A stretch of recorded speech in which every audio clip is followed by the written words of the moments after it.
On arrive à la fin de l'année 2024 et peut-être qu'un de vos objectifs pour l'année 2025, c'est de vous mettre ou de vous remettre à l'espagnol. Et aujourd'hui, spécifiquement pour vous aider à accomplir cet objectif, j'ai préparé pour vous les meilleures ressources pour se mettre ou se remettre à l'espagnol en autonomie, c'est-à-dire par soi-même. Hola, ¿qué tal? Je m'appelle Florence, je suis enseignante d'espagnol pour francophones qui souhaitent s'installer en Espagne ou qui y vivent déjà et qui veulent acquérir naturellement la langue pour pouvoir vivre une vie pleinement intégrée dans leur nouveau pays d'adoption. Souvent, avant de prendre des cours d'espagnol, on se met ou on se remet à l'espagnol un peu par ses propres moyens. Et ce que je vois souvent, c'est que les gens vont sur internet ou à la librairie et achètent des manuels, des méthodes d'espagnol, ça peut être la méthode Assimil, ça peut être des exercices, des livres d'exercices de grammaire. Et je voudrais vous recommander d'autres ressources pour progresser en espagnol par vous-même. Alors, la première ressource, et si vous êtes abonné à ma chaîne, si vous regardez mes vidéos depuis un petit bout de temps, ça ne vous surprendra pas. La première ressource pour moi, ce sera des romans, mais pas n'importe quel roman, des romans adaptés à votre niveau d'espagnol. Sous la vidéo, je vous indique un site internet qui s'appelle The CI Bookshop, qui est basé aux Pays-Bas, où vous pouvez acheter des romans en espagnol qui sont adaptés, qui sont spécifiquement écrits pour des apprenants d'espagnol. Donc vous en avez pour à peu près tous les niveaux, hein, de complètement débutant à intermédiaire. Et ce qui est bien dans ces romans, c'est que ça va être une histoire simple, écrite de manière adaptée, avec du vocabulaire qui est simple, des constructions qui sont simples et qui se répètent pour que vous puissiez les acquérir, puisque pour acquérir une langue, on a besoin de beaucoup de répétitions. On a besoin de lire et d'entendre les mots et les structures grammaticales et les conjugaisons de nombreuses fois. Donc ces romans, ils sont spécifiquement écrits avec l'approche de l'input compréhensible, qui est l'approche avec laquelle moi j'enseigne l'espagnol. Si vous ne savez pas ce que c'est, je vous laisse la vidéo explicative ici ou sous la vidéo.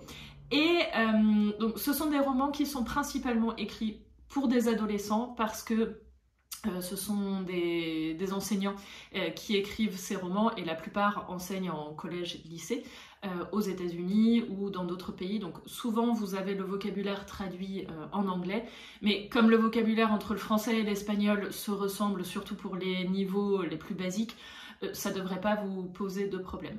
Donc vous avez énormément de romans qui sont adaptés. Moi je vous recommande tout particulièrement les romans de Adriana Ramirez, qui est une professeure colombienne, elle enseigne au Canada, et elle a des romans qui sont faciles à lire, qui sont, pour les romans qui sont débutants, elle a toute une série dont l'héroïne est une mouche, donc c'est des romans qui sont assez drôles. Je vous recommande aussi, si vous êtes débutant, le livre Arroz con Cosas, qui là est sur la paella, sur ce qui est traditionnel, ce qui n'est pas traditionnel, et qui est un livre qui est assez drôle aussi. Et vous avez énormément de livres comme ça sur ce site internet qui peuvent correspondre à votre niveau. Et pourquoi je vous recommande en priorité des romans? Parce que lire, c'est la meilleure façon d'acquérir une langue.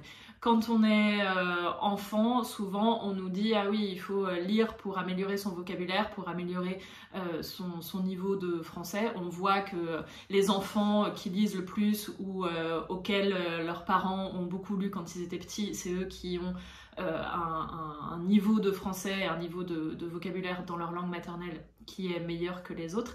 Et ben c'est exactement la même chose pour une langue étrangère. Donc si vous voulez vous mettre ou vous remettre à l'espagnol en autonomie, c'est vraiment par la lecture qu'il faut commencer et en priorité la lecture de choses qui sont adaptées et qui ne vont pas être trop difficiles pour vous. Ensuite, bien sûr, il y a des podcasts. Alors, il y a de nombreux podcasts que je peux vous recommander. Vous avez par exemple le podcast Palabras Bravas, qui est un podcast qui parle d'un mot ou d'une expression à chaque épisode. Vous avez Coffee Break in Spanish. Alors là, c'est un podcast qui est un peu en anglais, un peu en espagnol, donc ça peut être un peu dérangeant parce qu'on peut un peu mélanger tout ça. Et vous avez aussi, alors c'est pas exactement un podcast, mais ce sont des audios sur Ling-Q. Je sais pas exactement comment ça se prononce, mais enfin j'imagine que ça se prononce Ling-Q. Et Ling-Q, c'est pareil. Ce sont des textes et des audios qui fonctionnent avec le principe de l'input compréhensible.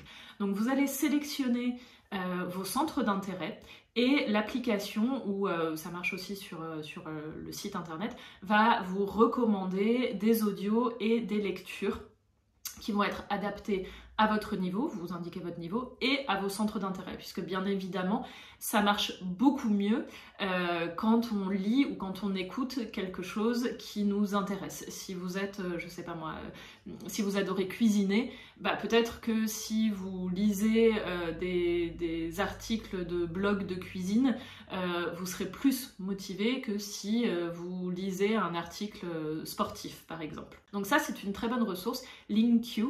Alors, je crois que c'est payant pour avoir toutes les fonctionnalités, mais ça peut être un investissement beaucoup plus intéressant que d'acheter des livres d'exercice ou un manuel d'espagnol. Bien évidemment, ensuite, vous avez YouTube, notamment avec ma chaîne sur laquelle je publie une semaine sur deux des vidéos en espagnol facile. Donc, si vous voulez commencer à écouter des choses en espagnol, vous pouvez regarder mes vidéos. Vous avez la transcription qui est disponible aussi, que vous pouvez télécharger. Vous avez le lien sous les vidéos en espagnol et vous pouvez comme ça écouter et lire en même temps, ou d'abord regarder et écouter la vidéo et puis ensuite lire la transcription. Vous vous organisez comme vous voulez et vous pouvez comme ça progresser de manière agréable. Enfin, je fais des vidéos sur des thèmes assez différents, sur des choses de la vie de tous les jours, et ce sont des vidéos assez courtes qui peuvent rentrer assez facilement dans votre emploi du temps. Alors ensuite, vous avez bien évidemment les séries sur Netflix par exemple, mais je vous recommande pas trop si vous avez un niveau débutant ou intermédiaire, parce qu'en fait pour pouvoir acquérir la langue, acquérir l'espagnol, il faut écouter ou lire quelque chose qu'on comprend à environ 70-80%. Pour comprendre une série où on parle espagnol à 80%, il faut déjà avoir un très bon niveau d'espagnol. Sincèrement, les séries espagnoles d'Espagne, parfois les acteurs parlent tellement vite et articulent tellement pas que moi-même j'ai du mal à comprendre ce qu'ils racontent. Donc c'est vraiment difficile de comprendre des séries, même si vous avez les sous-titres. Alors ça va pas vous porter préjudice de regarder une série en espagnol avec les sous-titres en français, il n'y a pas du tout de souci. Simplement, c'est pas ça qui va vous faire progresser dans la langue. Si vous la regardez, essayez de la regarder avec les sous-titres en espagnol, donc ça suppose déjà que vous ayez un assez bon niveau d'espagnol, et peut-être essayer de trouver une série qui a des épisodes assez courts. Par exemple, il y a la série El Vecino, qui est une série espagnole qui a des épisodes d'environ 30 minutes, et comme ça vous pouvez vraiment arrêter, écouter, lire le sous-titre, essayer de bien décortiquer. Je sais aussi qu'il y a des extensions sur les navigateurs, sur certains navigateurs, qui permettent d'avoir le sous-titre en espagnol par exemple et la traduction en français en dessous. Alors ça c'est pas mal, c'est pas la chose la plus efficace je dirais, parce que du coup vous allez passer par la traduction. Donc bon, c'est mieux d'être immergé dans la langue et vraiment de regarder la série, mais ça peut quand même vous aider si vous avez envie de regarder une série. Et bien évidemment, si vous avez envie de regarder une série espagnole avec les sous-titres français, allez-y, hein, faites-le. Mais sachez que c'est pas ça qui va vous faire le plus progresser. Un petit outil par contre qui peut être assez utile, c'est une appli de ce qu'on appelle des flashcards. Donc les flashcards, c'est des cartes où vous avez d'un côté le mot en français, de l'autre côté le mot en espagnol, la traduction en espagnol. Et il y a plusieurs applis, donc moi par exemple j'utilise Quizlet, mais je sais qu'il y a aussi Memrise, où vous pouvez faire vos propres flashcards. Donc ça veut dire que par exemple, si vous avez lu un des romans que je vous ai recommandé au début de la vidéo, quand vous êtes en train de le lire, vous vous dites « Ah bah tiens, ça c'est du vocabulaire intéressant, j'ai envie de le retenir ». vous sortez votre appli et vous notez le mot en espagnol, la traduction en français. Et de temps en temps, je sais pas moi, toutes les semaines par exemple, vous faites une petite révision. Il y a sur ces applications, il y a des modes de révision où c'est un peu ludique et vous pouvez comme ça revoir le vocabulaire. Je vous conseille absolument pas de chercher des listes de mots sur internet et de les mettre dans votre appli, ou même de trouver des flashcards qui sont déjà toutes faites. Parce que ces mots, ils vont pas être en contexte, vous n'allez pas avoir un contexte pour ces mots. Ce qui est très très important, et je vous en parle souvent dans mes vidéos sur ma chaîne, c'est d'apprendre le vocabulaire en contexte, de préférence dans une histoire. Donc là, c'est vraiment l'idéal. Si vous êtes en train de lire un roman, que vous avez une histoire, que vous êtes en train de construire des images mentales dans votre tête, vous avez le vocabulaire, vous avez le contexte, et ensuite quand vous révisez votre vocabulaire, vous allez vous dire « Ah oui, c'est vrai, ça, c'est dans le roman quand j'ai vu ce mot, dans le roman quand il se passe telle ou telle chose », et on retient beaucoup mieux le vocabulaire quand on l'associe à un contexte précis et qu'on l'associe aussi à des émotions. Par exemple, moi je me souviens très bien quand je suis arrivée en Espagne, alors il n'y avait pas d'appli de flashcards à l'époque, donc j'avais un petit carnet où je notais les mots que j'apprenais, et je me souviens très bien d'avoir appris le mot barba papa, qui se dit algodón de azúcar en espagnol, parce que j'étais allée à la fête foraine avec ma coloc. Donc quand je relisais mon petit carnet, je me disais « Ah oui, c'est vrai ça, algodón de azúcar, ah oui, c'était, voilà, je l'associais à un contexte particulier et à une émotion particulière d'être allée à la fête foraine avec ma coloc de l'époque. » Et puis, bien évidemment, et ça je vous en ai déjà parlé dans d'autres vidéos, si vous avez atteint un niveau intermédiaire, que vous sentez que vous commencez à pouvoir tenir une petite conversation en espagnol, vous pouvez vous trouver un tandem linguistique. Il y a une appli par exemple qui s'appelle Tandem, il y a aussi une autre appli je crois qui s'appelle HelloTalk, où vous pouvez trouver des hispanophones ou des espagnols qui sont intéressés et qui veulent, eux, améliorer leur français. Et vous pouvez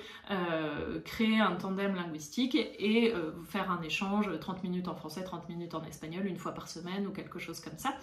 Et ça va vous motiver. En parlant de motivation, c'est vraiment ce qui peut vous faire défaut éventuellement si vous apprenez l'espagnol seul.